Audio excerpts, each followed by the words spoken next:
പശ്ചിമേഷ്യയിലെ സംഘർഷത്തിന് അയവ് വന്നത് ജൂൺ 29 ആരംഭിക്കുന്ന വ്യാപാര വാരത്തിൽ സ്റ്റോക്ക് മാർക്കറ്റിനെ കൂടുതൽ മുന്നേറ്റത്തിലേക്ക് നയിക്കാൻ സഹായകമാകുമോ? ഏതൊക്കെ ഓഹരികളിൽ മുന്നേറ്റം പ്രതീക്ഷിക്കാം? ഫോക്കസ് ഓൺ ഫൈനാൻസിന്റെ ഈ മാർക്കറ്റ് റിവ്യൂ ഈ ചോദ്യങ്ങൾക്കുള്ള ഉത്തരങ്ങളിലേക്ക് നിക്ഷേപകരെ നയിക്കാൻ ഉദ്ദേശിച്ചുള്ളതാണ്. ജൂൺ 29 ആരംഭിച്ച് ജൂലൈ 3 അവസാനിക്കുന്ന വ്യാപാര വാരത്തിൽ നിഫ്റ്റിക്ക് ലഭിക്കാവുന്ന സപ്പോർട്ടിന്റെ റേഞ്ച്, നിഫ്റ്റിക്ക് നേരിടാവുന്ന റെസിസ്റ്റൻസ് റേഞ്ച് എന്നിവയും ഈ എപ്പിസോഡിൽ വ്യക്തമാക്കുന്നു. ഇതിനു പുറമെ ഷെയർ ബൈബാക്ക്, ഡിവിഡൻഡ് എന്നിവയ്ക്ക് അർഹതയുള്ള ഷെയർ ഹോൾഡേഴ്സ് ആരൊക്കെ എന്ന് നിർണ്ണയിക്കുന്നതിന് ഏതാനും കമ്പനികൾ പ്രഖ്യാപിച്ചിട്ടുള്ള റെക്കോർഡ് ഡേറ്റുകളും ഈ എപ്പിസോഡിൽ ഉൾപ്പെടുത്തിയിട്ടുണ്ട്. പശ്ചിമേഷ്യയിലെ സംഘർഷത്തിന് അയവ് വന്നതോടെ ഏറ്റവും വലിയ നേട്ടം കൈവന്നിരിക്കുന്നത് ക്രൂഡ് ഓയിൽ വിലയിലാണ്. ബാരലിന് $126 വരെ കുതിച്ചുയർന്ന വില ഇപ്പോൾ $72 നിലവാരത്തിലേക്ക് കൂപ്പുകുത്തിയിരിക്കുന്നു.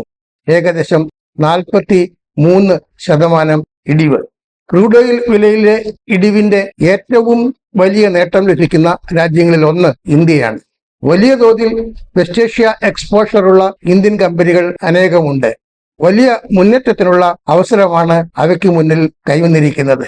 അവയ്ക്ക് മാത്രമല്ല, സമ്പദ് വ്യവസ്ഥയ്ക്ക് ആകെ തന്നെ ക്രൂഡ് ഓയിൽ വില ഇടിവ് വലിയ നേട്ടമാകും.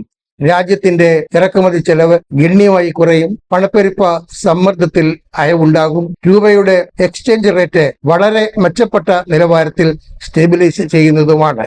ഇതെല്ലാം സാമ്പത്തിക വളർച്ച വേഗത്തിലാക്കാൻ മാത്രമല്ല, മാർക്കറ്റ് സെന്റിമെന്റ് മെച്ചപ്പെടാനും വളരെ സഹായകമാകും.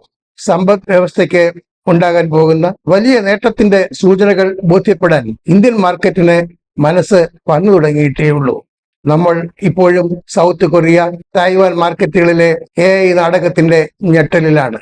എന്നാൽ ഫോറിൻ ഇൻസ്റ്റിറ്റ്യൂഷണൽ ഇൻവെസ്റ്റേഴ്സ് ഈ സുവർണാവസരം മണത്തു കഴിഞ്ഞു. അതിന്റെ ഏറ്റവും വലിയ തെളിവാണ് ഈ മാസം മാത്രം, അതായത് ജൂണിൽ ഓവർസീസ് ഇൻവെസ്റ്റേഴ്സ് ഇന്ത്യൻ ബോണ്ട് മാർക്കറ്റിൽ മുടക്കിയ തുകയുടെ വലിയ തോതിലുള്ള അളവ്. അത് 39,640 കോടി രൂപയാണ്. ഇത് റെക്കോർഡാണ്. 2024 ഓഗസ്റ്റിലെ 22,005 കോടിയുടെ ഫോറിൻ പോർട്ട്ഫോളിയോ ഇൻവെസ്റ്റേഴ്സ് ഇൻവെസ്റ്റ്മെന്റ് റെക്കോർഡാണ് തിരുത്തി കുറിച്ചിരിക്കുന്നത്. എന്തായാലും ഇന്ത്യൻ മാർക്കറ്റ് വളരെ മെല്ലെയാണെങ്കിലും മുന്നേറ്റത്തിന്റെ പാതയിലേക്ക് നീങ്ങുകയാണ് എന്നതിൽ ആശ്വസിക്കാം. 3 ആഴ്ചത്തെ തുടർച്ചയായ നേട്ടത്തിന് ശേഷമാണ് മാർക്കറ്റ് ഇപ്പോൾ ജൂലൈ മാസത്തിലേക്ക് കടക്കുന്നത്.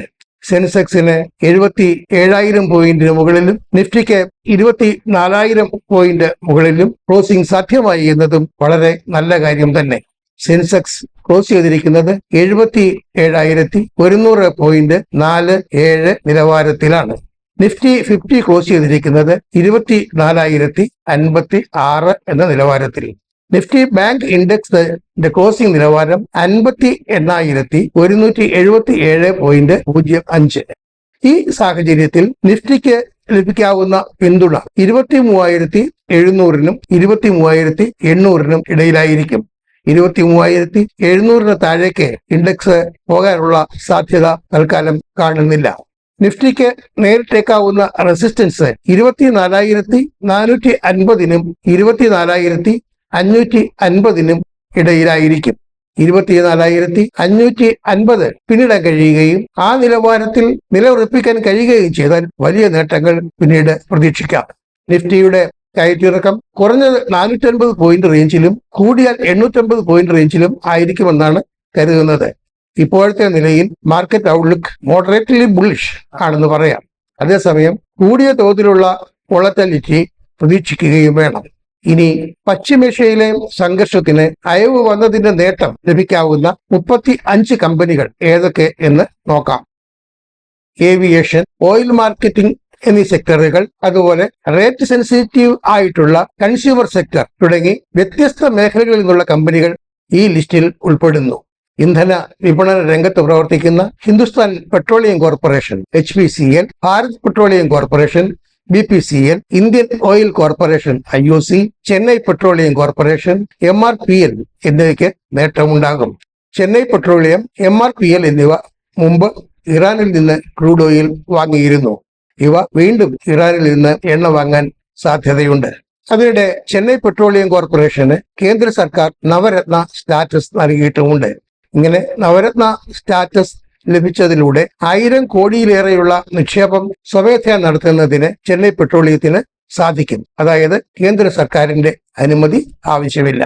Indraprastha Gas, Mahanagar Gas, Gujarat Gas, Petronet LNG, GAIL എന്നിവയ്ക്കും ഇന്ധന വിലയുടെ നേട്ടം കൈവരും. സ്പൈസ് ജെറ്റ്, ഇൻഡിഗോ വിമാന സർവീസ് നടത്തുന്ന ഇന്റർഗ്ലോബ് ഏവിയേഷൻ എന്നിവയ്ക്കുണ്ടാകുന്ന നേട്ടം വളരെ വലുതായിരിക്കും. International, Indian Hotels, ITC Hotels, GMR Airport എന്നീ കമ്പനികളെ നേട്ടത്തിന്റെ പട്ടികയിൽ ഉൾപ്പെടുത്താം. വലിയ അളവിൽ വെസ്റ്റ് ഏഷ്യ എക്സ്പോഷറുള്ള Larsen and Toubro, KEC International എന്നിവയ്ക്ക് പശ്ചിമേഷ്യയിലെ സമാധാന അന്തരീക്ഷം വലിയ തോതിൽ നേട്ടമാകുന്നു. ഭക്ഷ്യോൽപ്പന്ന കയറ്റുമതി രംഗത്തുള്ള LT ഫുഡ്സ്, KRBL, കാർഷിക മേഖലയുമായി ബന്ധപ്പെട്ട Rashtriya Chemicals and Fertilizers RCF, Paradeep Phosphates, National Fertilizers Limited, Rallis India, Gujarat Narmada Valley Fertilizers and Chemicals GNFC, Fertilizers and Chemicals Travancore Limited അതായത് FACT എന്നിവയ്ക്ക് കൈവരുന്ന നേട്ടവും ചില്ലറയല്ല. പെയിന്റ് നിർമ്മാതാക്കളായ ഏഷ്യൻ പെയിന്റ്സ്, ബർജർ പെയിന്റ്സ്, വാഹന നിർമ്മാതാക്കളായ ടാറ്റ മോട്ടോഴ്സ്, അശോക് ലെയ്ലൻഡ്, വാഹന വായ്പ രംഗത്തെ പ്രമുഖരായ Shriram Finance, Cholamandalam Investment and Finance Company എന്നിവയ്ക്ക് വലിയ പ്രതീക്ഷയാണുള്ളത്. സ്റ്റെബിലൈസേഷൻ കാലയളവിൽ നേട്ടമുണ്ടാക്കാൻ കഴിയുന്ന കമ്പനികളിൽ Nestle India, Hindustan Unilever, Godrej consumer products എന്നിവയും ഉൾപ്പെടുന്നു. ഇനി ഷെയർ ബൈബാക്ക്, ഡിവിഡൻഡ് എന്നിവയ്ക്ക് അർഹതയുള്ളവരെ നിർണ്ണയിക്കാൻ പ്രഖ്യാപിച്ചിട്ടുള്ള റെക്കോർഡ് ഡേറ്റുകൾ നോക്കാം. ഷെയർ ബൈബാക്ക് പ്രയോജനം ലഭിക്കാൻ അർഹതയുള്ളവരെ നിർണ്ണയിക്കുന്നതിന് വേണ്ടി കജാരിയ സെറാമിക്സ് പ്രഖ്യാപിച്ചിരിക്കുന്ന record date June 29. Patel Integrated Logistics June 30, Team Lease Services July 3 record ഡേറ്റായി നിശ്ചയിച്ചിട്ടുണ്ട്. ഡിവിഡന്റിന് അർഹതയുള്ള ഷെയർ ഹോൾഡേഴ്സിനെ തീരുമാനിക്കാൻ വിവിധ കമ്പനികൾ പ്രഖ്യാപിച്ചിട്ടുള്ള റെക്കോർഡ് ഡേറ്റുകൾ ഇങ്ങനെയാണ്. June 29 Jyothy Labs, Kansai Nerolac Paints, Kalpataru Projects International, Raymond Lifestyle എന്നിവയുടെ റെക്കോർഡ് തീയതി. Bajaj Finserv, Bajaj Holdings and Investment, Bajaj Finance, Maharashtra Scooters, വെസ്റ്റ്ഫോൺ കോർപ്പറേഷൻ എന്നിവ ജൂൺ 30 റെക്കോർഡ് തീയതിയായി നിശ്ചയിച്ചിരിക്കുന്നു. DCM ശ്രീറാം ഫൈൻ കെമിക്കൽസ് നിശ്ചയിച്ചിട്ടുള്ള റെക്കോർഡ് ഡേറ്റ് ജൂലൈ 1.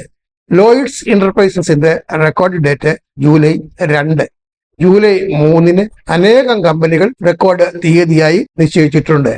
അവ ഇവയാണ്: Akums Drugs and Pharmaceuticals, Balaji Amines, Bharat forge, Biocon Limited, Can Fin Homes, Dalmia ഫാർ Sugar and Industries, DCM Shriram Industries, Escorts Kubota, Exide Industries, Greenlam Industries, JSW Dulux, Kirloskar Pneumatic Company, Mahindra and Mahindra, Mahindra Life Science Developers, Max Healthcare Institute, Onward Technologies, Raymond Realty, Redington Limited, Sagar Soft India Limited, Shriram Finance, SKF India Industry Limited, SML Mahindra, Swaraj Engines, Tech Mahindra, Thermax Limited, Transport International, Union Bank of India, Welspun enterprises.